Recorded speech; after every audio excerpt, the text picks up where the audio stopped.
আপনার স্ত্রী আপনাকে পছন্দ করে না বা আপনার স্বামী আপনাকে পছন্দ করে না, কেন করে না তার পিছনে অবশ্যই রহস্য রয়েছে। এখানে শুধু স্বামী স্ত্রীর কথা নয়, অনেকেই আমরা আছি আমাদের আত্মীয় স্বজনরা আমাদেরকে দেখতে পারে না। অনেকের এই অভিযোগ আমাদের মা বাবা পর্যন্ত আমাদেরকে দেখতে পারে না।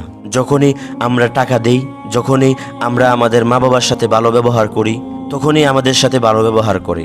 যখনই আমরা প্রয়োজনে থাকতে পারি, টাকা পয়সা দিতে পারি, তখনই তারা আমাদেরকে মহব্বত করে ভালোবাসে। যদি কাজকর্মে না যাই, টাকা পয়সা দিতে না পারি, তাহলে তারা আমাদেরকে দেখতে পারে না। এই হচ্ছে আমাদের অভিযোগ।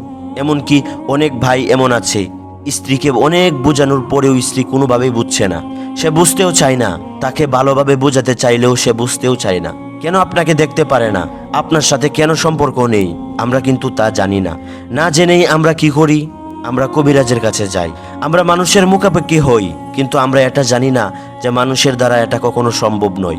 আসুন আমরা আগে আল্লাহ তাআলা কি বলেছেন সেটার দিকে লক্ষ্য করি। আল্লাহ তাআলা বলেছেন, তুমি যদি তোমাদের আপন জনদের সাথে সম্পর্ক গড়ে রাখতে চাও, তুমি যদি চাও তোমার স্ত্রী তোমাকে অনেক বেশি ভালোবাসুক, তুমি যদি চাও তোমার স্বামী তোমাকে অনেক বেশি মহব্বত করুক, তুমি যদি চাও তোমার মা বাবা তোমাদেরকে অনেক বেশি ভালোবাসুক, তুমি যদি চাও তোমাদের ভাইয়েরা তোমাকে অনেক বেশি ভালোবাসুক, তাহলে তোমরা আমার সাথে সম্পর্ক গড়ে রাখো। তোমরা আগে আমার সাথে সম্পর্ক তৈরি করো, কারণ পৃথিবীতে এমন কেউ নয় যে মানুষের মন জয় করতে।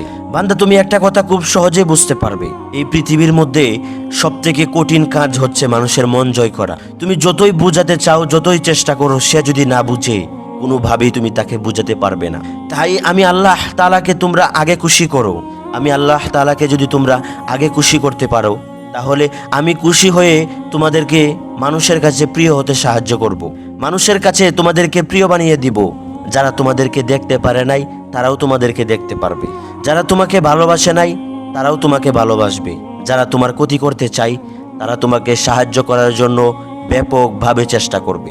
এজন্যই আমাদের করণীয় হচ্ছে, যদি আমরা মানুষের সাথে সম্পর্ক গড়তে চাই, যদি আমরা চাই আমাদের স্ত্রী আমাকে ভালোবাসুক, যদি চাই আমার স্বামী আমাদেরকে ভালোবাসুক, তাহলে আমি বলবো সর্বপ্রথম আল্লাহ তাআলাকে ভালোবাসেন। আল্লাহ তাআলা যেভাবে বলেছেন ঠিক সেইভাবে চলার জন্য চেষ্টা করেন।